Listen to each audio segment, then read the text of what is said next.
سادتي وسيداتي، طيب الله أوقاتكم أينما كنتم بكل خير. أحييكم وأقدم نشرة أخبار المساء من الفضائية الإريترية، استهلها بأبرز العناوين.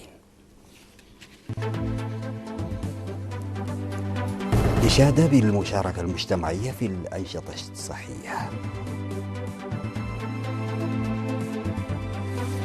جهود لضمان جودة وسلامة المحاصيل الزراعية في الإقليم الأوسط.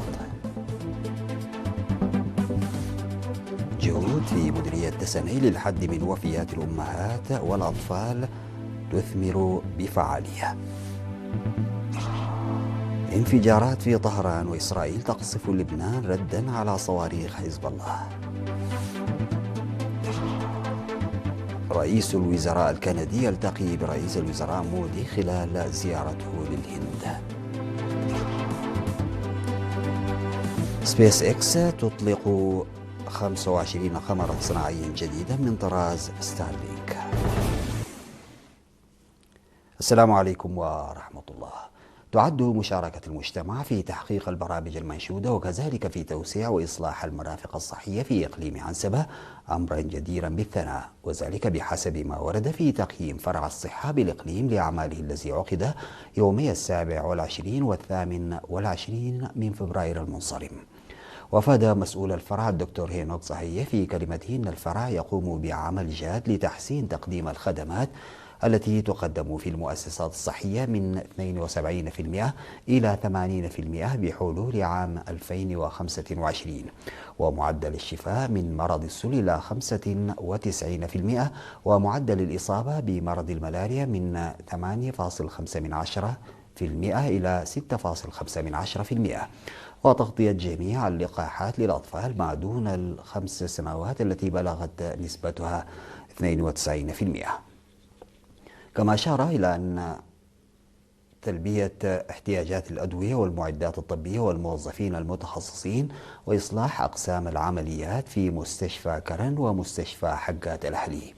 وبعد المناقشة اقترح المشاركون ترقية مركز ملابسو الصحي إلى مركز صحي وتنظيم دورات تدريبية حديثة للعاملين الصحيين الجدد وتعزيز المراقبة لتوسيع نطاق الصحة البيئية التي يقودها المجتمع والعمل بجد للوقاية من الأمراض من الإصابة بمرض الملاريا.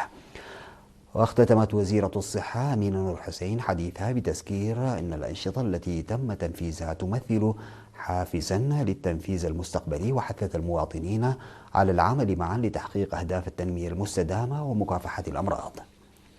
هذا وتوجد 76 مؤسسة صحية في إقليم عنسبة، بما في ذلك مستشفى مرجعي واحد و3 مستشفيات أهلية و6 مراكز صحية و29 عيادة و36 وحدة صحية ومركز واحد للفحص الطوعي.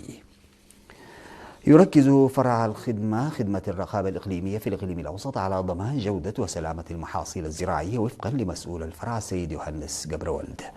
ويقوم الفرع بإجراء ضوابط صارمة وفقا لإعلان الحجر الزراعي لعام 2022 والقوانين التي تحدد المعايير التي يجب أن تستوفيها مؤسسات معالجة الحليب ومنتجات الألبان، والإشعار القانوني الذي يحدد التعامل مع المبيدات واستخدامها وتخزينها والتخلص منها. وذكر السيد يوهنس أنه تم تنفيذ برامج نموذجية لزراعة البذور المختارة بمشاركة 112 مزارعا على مساحة تزيد عن 70 هكتارا في 23 قرية في 4 مديريات بالإقليم الأوسط. وفيما يتعلق بإكثار بذور البطاطا، فإنه تم جمع 949 قنطارا من البذور المختارة من أكثر من 113 قنطارا من الجيل الأول من صنف إلكترا الذي تم توزيعه لإجراء تجربة شملت 18 مزارعا على مساحة حوالي 9 هكتارات. وأضاف أنه تم توزيع أكثر من 280 قنطارا من الجيل الثاني من صنف إلكترا من مديرية الدقيح على 22 مزارعا في الموسم الثالث من عام 2025. ونصح المزارعين بالامتناع عن استخدام المبيدات التي لم يتم التحقق من مصدرها وجودتها، مضيفا أنه تم إصدار تحذيرات كتابية إلى 14 مصنعا خاصا بإنتاج منتجات الألبان واللحوم.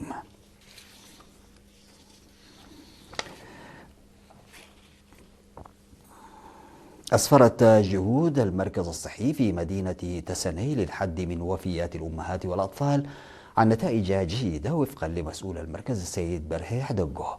وأفاد أنهم يركزون على تغطية تطعيم الأطفال والرعاية ما قبل الولادة والصحة العامة وعلاج مشاكل العيون، مما يساهم بشكل كبير في ضمان صحة الأم والطفل بالإضافة إلى الخدمات الطبية المعتادة. وأضاف إن الحملات الرامية إلى تشجيع النساء الحوامل على زيارة المؤسسات الصحية لتلقي الرعاية والمتابعة الصحية اللازمة قد حققت نتائج جيدة أيضا، ووصلت نسبة التغطية بالتطعيم إلى أكثر من 90% من الأطفال. وذكر الممرض تخليد برخة أن المركز الصحي يقوم بعمل جدير بالثناء لضمان صحة الأمهات وولادة أطفال أصحاء مع رفع الوعي الصحي للمجتمع. وقالت الأمهات الحوامل اللائي يتلقين العناية الصحية بالمركز إن المركز الصحي والعاملين فيه يقدمون مساهمة كبيرة لضمان صحة المرضى وولادة أطفال أصحاء.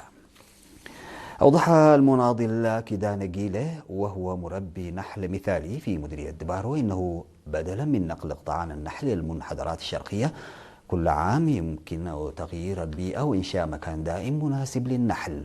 وذكر المناضل كيدان الذي أنشأ بيئة جاذبة للنحل من خلال إصحاح 15 هكتارا من الأراضي المعرضة للانجراف في منطقة عدي شرفته، إنه كان يوسع نطاق عملية تربية النحل الخاصة به بدءا بعدد قليل من الخلايا.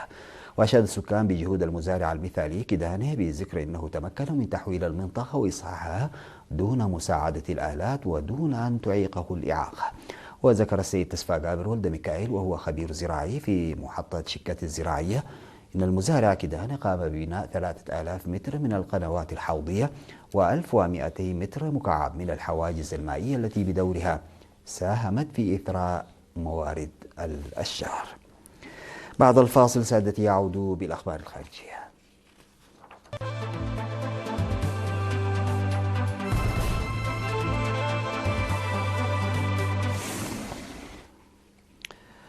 أعلن الجيش الإسرائيلي أنه يواصل شن هجمات على إيران، في حين أفادت مصادر بدوي أصوات انفجارات في العاصمة طهران. وفي تطور لافت أكد حزب الله استهداف حيفا ثأرا لدم المرشد الأعلى علي خامنئي ودفاعا عن لبنان، في حين شن الجيش الإسرائيلي غارات على الضاحية الجنوبية لبيروت وجنوبي لبنان وشرقه ردا على صواريخ أطلقت من جنوب بريطانيا.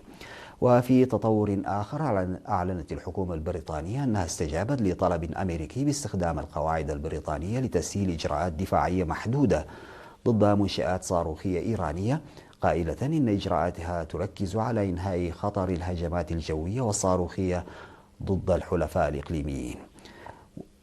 وفي إيران أعلن الحرس الثوري شن هجمات على حاملة الطائرات الأمريكية أبراهام لينكولن وناقلات نفط في مضيق هرمز، فضلا عن شن العملية التاسعة من الوعد الصادق باستهداف إسرائيل والقواعد الأمريكية بالمنطقة.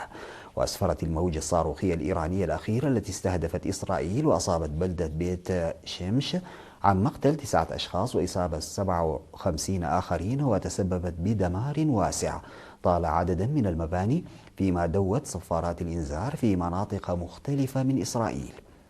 في المقابل أعلنت القيادة المركزية الأمريكية مقتل 3 جنود أمريكيين وإصابة 5 آخرين بجروح خطرة، إضافة إلى إصابات طفيفة في أول إعلان عن خسائر بشرية أمريكية منذ بدء الحرب.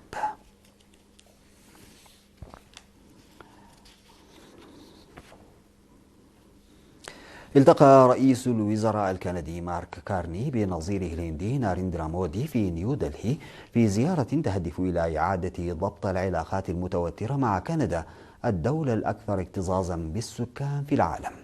وكان كارني قد نشر وصفا لزيارته التي تستغرق 4 أيام إلى الهند، والتي بدأت يوم الجمعة بأنها مهمة لتعزيز العلاقات الاقتصادية. وتدهورت العلاقات بين كندا والهند قبل عدة سنوات بعد اتهامات خطيرة من رئيس الوزراء آنذاك جاستن ترودو زعم فيها تورط الحكومة الهندية في اغتيال مواطن كندي كان أيضا ناشطا انفصاليا سيخيا بارزا. وقد نفت الهند مرارا وتكرارا أي صلة من هذا القبيل. ويسعى كارني إلى توثيق العلاقات مع الصين ودول الشرق الأوسط فضلا عن الهند في محاولة منه لتقليل اعتماد كندا على الولايات المتحدة وبناء نظام تجاري عالمي جديد تقوده ما يسميه الدول متوسطة القوة.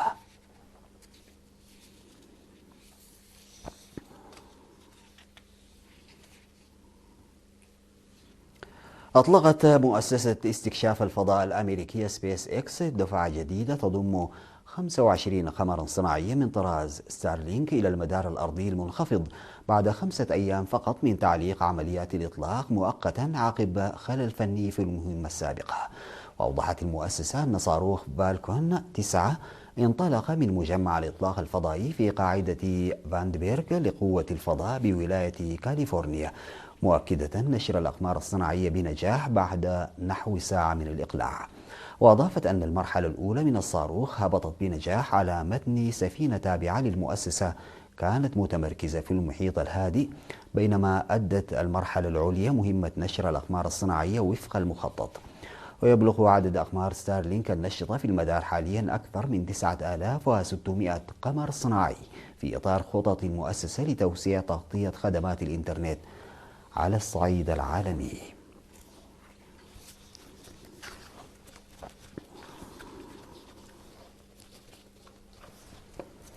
ختاما سيدتي وسادتي لحضراتكم تذكير بأبرز العناوين.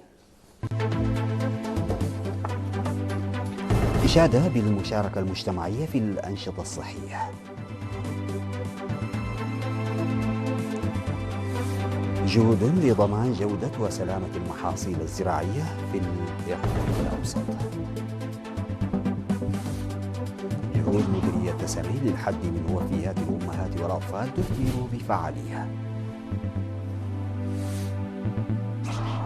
انفجارات في طهران وإسرائيل تقصف لبنان ردا على صواريخ حزب الله. رئيس الوزراء الكندي يلتقي برئيس الوزراء الهندي مودي خلال زيارته للهند. سبيس إكس تطلق 25 قمرا صناعيا جديدا من طراز ستارلينك. انتهت نشرة أخبار المساء قدمتها لحضراتكم من الفضائية الإريترية. شكرا لمتابعتكم. السلام عليكم ورحمة الله تعالى وبركاته.